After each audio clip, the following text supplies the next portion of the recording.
just kind of take me back to that first day getting sworn in. What were the emotions like? I imagine it was kind of a mix of excitement, but also a lot of nerves running through. It was really an exciting day. Swearing-in day was really special, and my family got to be up here with me, which was really nice. But it was also very much a regular work day. I mean, I came in that morning and, did the swearing in, had a little bit of lunch, and then came back to work. So very exciting, but also, I think what people will be glad to hear is that we got right to work. And so it's obviously business like normal from day one. What's maybe something that over the course of this past 100 days, 4.5 months, what have you kind of learned since you started out? Maybe something that you didn't necessarily know coming in that you kind of learned since then? So one of the things that that has been reaffirmed to me that I knew to be true and that I suspected in some cases, but that really has just been driven home, and I'm learning again and again, is what a wonderful and dedicated staff we have at the city, and how open they have been to change, and how I think eager they are to begin to do things differently. And so, kind of overarching, how would you kind of grade this first 100 days? How would you assess kind of your administration stepping in this transitional period? I am always going to be the toughest on myself. I'm always going to, be a really hard grader of myself. I'm incredibly proud of my team. I, came in with a 30, 60, 90 day, sort of idea of what I would accomplish. And as the pace of government is what it is, the 30-day list kind of became a 45-day list, and the 60-day list became your 75-day list. But we are getting good things done, and we're doing good work, and we're doing it also while still being responsive to resident concerns and being responsive to our residents. And I know when we spoke, not only during your campaign, but also on that first night, you were kind of talking about housing and infrastructure improvements obviously is kind of your focus, right? Yeah. And so how do you think you've kind of done in those areas trying to tackle those issues? Obviously, as you mentioned, the pace of government and all the different logistical things that have to be worked out. You can't just step in. We've done really, really well. I am incredibly proud of already what we're doing in terms of housing and infrastructure. We've begun to implement some of the recommendations from the previous administration's Housing Crisis Task Force. We have RFPs in the works now related to housing. We're working on a housing package to bring to the City Council in May that has some proposed ordinance changes that I think will make it easier to build. We hired 7 new people across engineering and development services. Council should expect that there is another hire brought to them before midway through the year. And so we are making progress on housing, and I've already begun talking to our water and sewer team about the 2026 bond and how that can help with some much needed infrastructure needs, particularly on the east side plant, water treatment plant.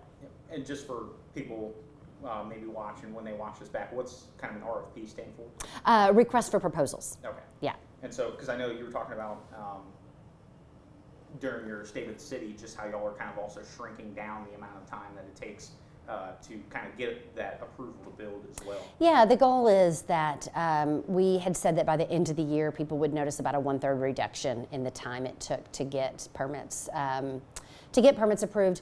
We also had a meeting just yesterday with the group that we've been working on for some the pilot program for permit-ready design, pre-approved designed permit-ready buildings, and that process is underway and will be coming to fruition in early Q3 of this year, if not sooner. So definitely proud and pleased with the progress we're making, but also mindful that it doesn't provide a lot of comfort for people that are experiencing the worst impacts of the housing crisis to hear that the city's making progress when they don't see that progress in their day-to-day lives. And so I am, for as proud as I am of the work that we're doing, and for as much as I know and believe that it is moving the needle over time, I understand that it's deeply unsatisfying for people that, they want to see change right now. And the reality of it is, for change to happen right now, the seeds of change needed to be planted a year ago or 2 years ago. And so we're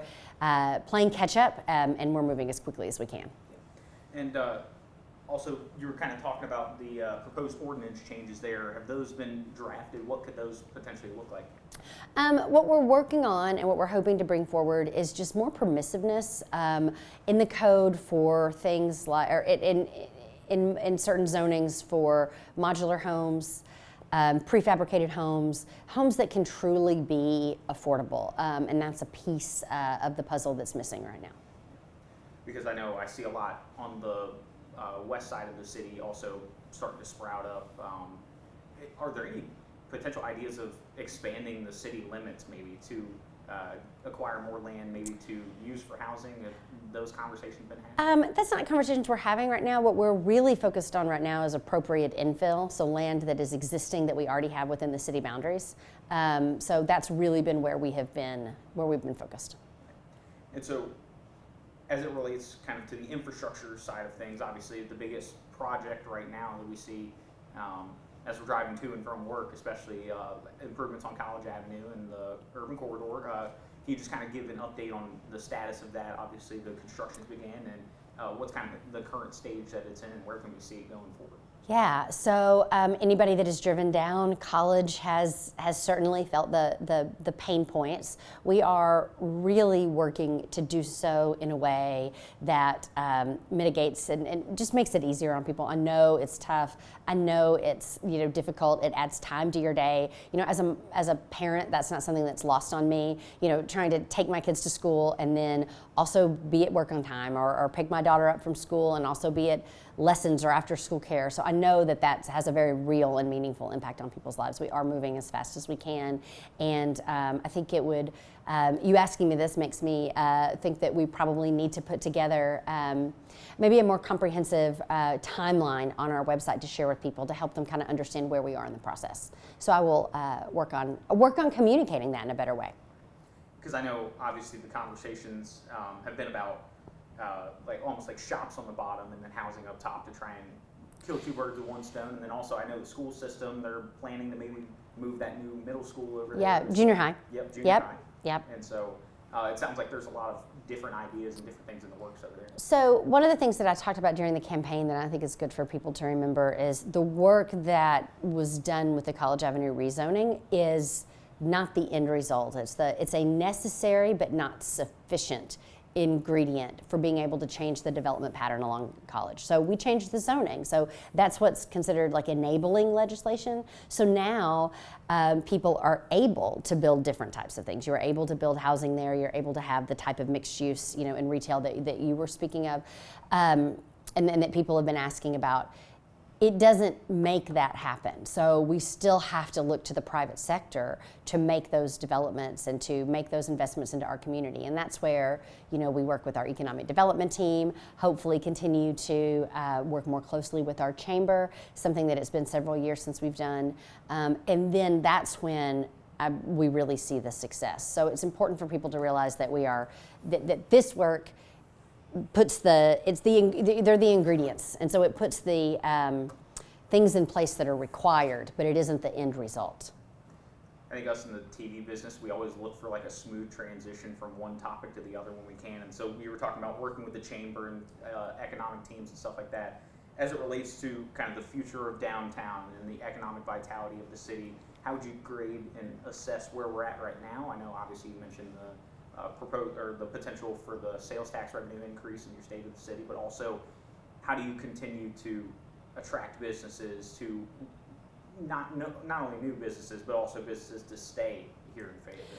Yeah, I mean, I know that we've had a lot of small and independent businesses close recently, and that is heartbreaking, not only for patrons of those businesses, but most importantly for the people, for the employees, and for the people that have poured their heart and soul into those small businesses. So those are all. It's always tough to hear when rent is going up and local businesses can't afford it anymore. And I would love to, hope that everyone had a community mindset, and that we were, that building owners also had that community mindset of wanting to really prioritize local businesses, and some do more than others. It's certainly where I look to our Downtown Fayetteville Coalition, our Chamber of Commerce, those other groups to help just make sure that we are celebrating the businesses that are here, and that, I always ask my staff, as we are doing road work and construction that we know is impacting businesses,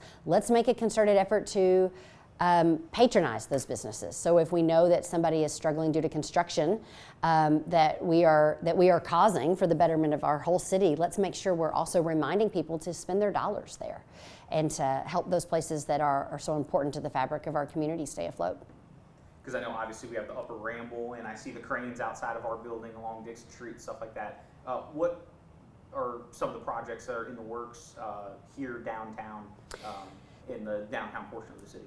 Right now, at the south end of the Ramble, of the Civic Plaza, is a new hotel development that is coming up. So this will be in between the Upper Ramble, or what I refer to as the Civic Plaza, and the Metro building. And I think that when complete, this will be a great asset to our downtown. We have few, but we have we have a great hotel downtown, but we don't have enough. We don't have significant hotel beds for the tourism activity we see. So in addition to being a good sales tax generator, this is going to be great for our downtown.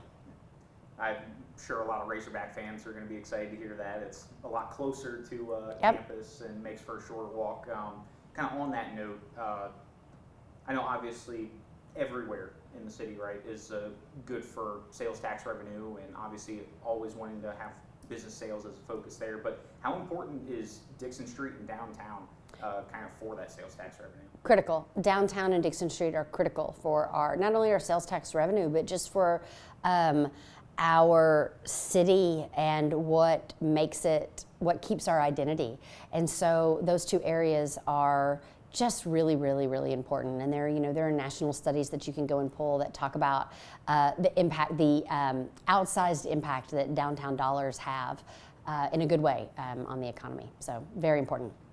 And then heading back to kind of the housing point, what are some of the biggest challenges? Because I know it's probably a long list. It's not a one-size-fits-all answer. And so what are some of the biggest challenges that you kind of have to tackle to take the right step in the right direction toward addressing this housing crisis? Right. So thus far, the steps we've taken have focused on, housing production and how do we make that a little bit easier. I think the biggest thing that we have yet to tackle is how do we ensure that the workforce that makes downtown what it is, all the things we talked about with the businesses downtown, people have to work there. And it's increasingly difficult the further and further people have to live from where they work. And so I think livability and affordability in the downtown has to be the moving forward, really, really where we're focused. The downtown master plan will address livability and will address what we want to see downtown in terms of affordability. And I think it's, right now it's not a matter of is the housing downtown affordable or not. Is it available or not, right? And so there's so many steps we have to move through, and the first is just to make it available. Because obviously there's limited space where you can build, right? And that's just another one of the challenges. But on the topic of affordability, could that be in the form of something like a Hillcrest Towers, or is it maybe something along the lines of maybe almost like that apartment that I can't remember the name of off the top of my head right there that I'm looking at? Yep. Just something along those So lines. what you're talking about is public housing, is public housing, and I definitely think that is a part of the mix. I am excited to be able to continue to work with housing and urban development. I know, as is the region, and to work with our housing authority to explore what those options are. And I don't think it's off the table to look at, what are our needs in terms of truly affordable, according to HUD definition, public housing. And I think that is a part of the mix. But there's also another part of the mix, which is people that don't qualify for that type of housing, but that just want housing that is safe and in good condition and attainable. Because, you drive over to Rupel, and there's that neighborhood being built over there as well, a lot of houses being built and things of that sort. So it's kind of trying to strike that balance between neighborhoods as well as almost kind of like the stacked housing, if you will. Yeah, and when we talk about downtown housing, you know, it is landlocked. It is there's a finite space in the downtown, and at some point where I hope people will get is that, yes, we want people to be able to live and work downtown, but what if we had more than one downtown? What if that type of form, what if those amenities, what if that type of draw, what if we replicated that throughout the city? What if there was west of 49, you were able to live in an area that had where you had a restaurant and a grocery store and amenities near you that had that downtown kind of feel. And I think that's what people are beginning to catch on to and realize that it would be great to be able to have throughout our city, not just in one place. So Weddington has its own downtown, and Joyce has its own downtown. It'd be wonderful. Here. Yeah. And so that way it's not everybody having to flock. There'll here. always be downtown, but to be able to take the parts of downtown and replicate that throughout the city, I think are really great. And you've seen that a little bit over in Joyce. I'll start on kind of the transportation aspect. Great. Obviously, we were talking about, especially during your campaign, public transit and Yep. really investing in that. What are kind of the strides that you think y'all have made in that area? And then maybe in the future, if you're still wanting to do more with that, where do you see that aspect going? Public transit follows density, and so I think density is the first part of that equation. But also, it's been wonderful to involve more of our staff in conversations with our regional transit partners. So Fayetteville is able to appoint city staff to the Ozark Regional Transit Board, and for the first time, we had our director of community resources. Part of her role is serving underserved members of our community.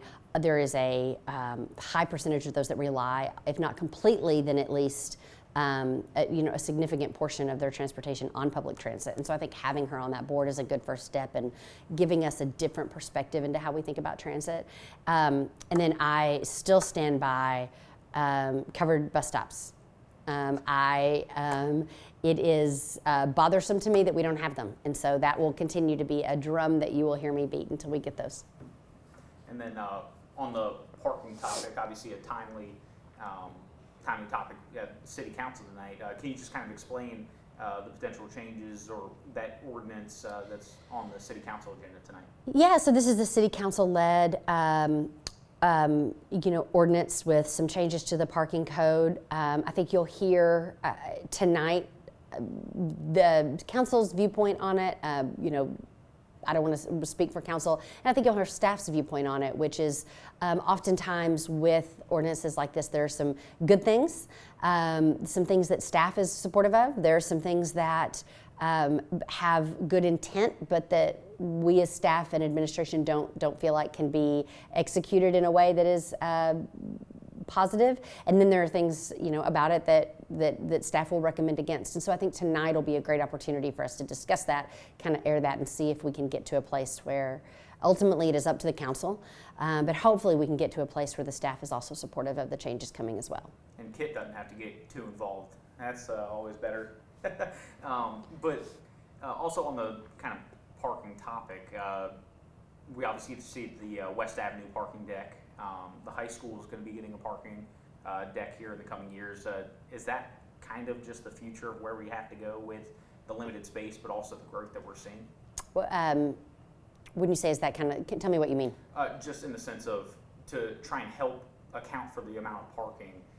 Do you think parking decks are kind of the answer to be able to account for the number of people, or do you think there's still space parking available on the? I think that's that is a really big question. That is a really, really expensive solution, and I think that we can't continue to look to that to be the way we solve for everything. Yeah. And so now, kind of 30,000 foot view, what would you kind of rate as sort of your biggest wins, your biggest accomplishments in this first 100 days here? I'm really, really proud of the new staff positions that we've been able to bring. There are still one or two that we haven't yet been able to bring forward with that we will soon, and that's a really big win for me. I'm very proud of that. I think and then I think that what we're bringing forward in May, and with changes regarding housing is also a really big win. I'm excited about the relationships that we're building in the community and the work that we're doing with our community partners and how we're showing up regionally in a way that we haven't always shown up. So that's really important to me as well, and something I'm excited about and that I feel like we've done very well over the last 3 months. And on the flip side of that coin, what have been kind of maybe the biggest challenges that you've kind of had to overcome and are maybe still working through, and how have you kind of overtaken those challenges? Yeah, so my answer to that is almost always going to be the same, in that I never am going to feel like I'm moving fast enough. I am impatient at times, and I want to fix everything right away, and so that's always going to be a struggle because that's not the way the world works. But it also keeps me motivated and keeps me moving forward. So, but that's always, I'm always going to wish that things, could move faster. But at the same time, it's really important that we, in trying to move things forward quickly, that we're not reckless and that we do make sure that residents are informed, that we've heard from resident feedback, and those kinds of things. And so, looking out the next 100 days, obviously I know you're trying to take things day to day and stuff like that, but what's kind of the benchmark of what would mark a successful 100 days, next 100 days that is? Right people, right roles. So making sure that those, that the positions, the staff positions that we've put out there, that we've been able to fill those. I think that's going to be huge. I think that's going to be just really, really key, and meaningful progress in terms of proposed, ordinance changes or past ordinances that will really tackle the housing pinch that we're in. And I think that's kind of an interesting point because I obviously you've gone to it a couple times just about the importance of having the right staff in the right position. Can you just kind of elaborate on what advantage that is? Obviously, I know it's kind of an obvious question, but just how advantageous it can be to have the right people in the right roles, and then what those roles are that you're still trying to fill out. And yeah, well, we had at 2 council meetings ago authorized to fill 9 positions in stormwater, for the stormwater utility, 7 in engineering and development between the 2, and that it takes a while to fill those. And so I think ensuring that that those are filled mean that we can work at our highest capacity. So. And then also just kind of branching off that point, just the importance of having the stormwater and the drainage really. Yep.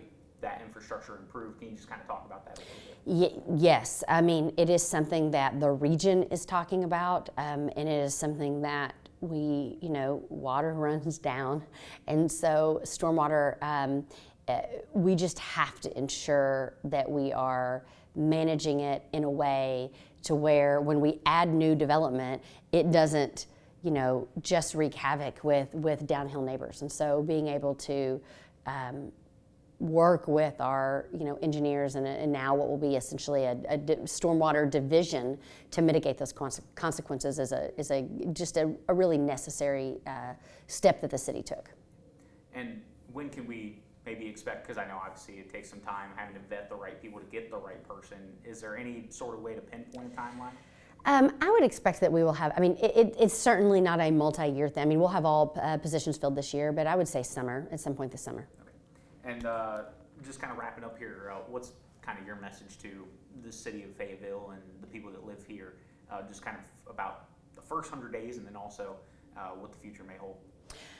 Your city is working hard to hear your concerns. We in this office read every single email that we receive and do our best to respond in a timely manner. We are paying attention, we are listening, and so if there are concerns that you feel are not being heard, that you want the mayor's office to hear, we want to be open to hearing those. So please do reach out and contact us. I know it's easy to feel like, well, they don't read that or they're not going to see that, but we do.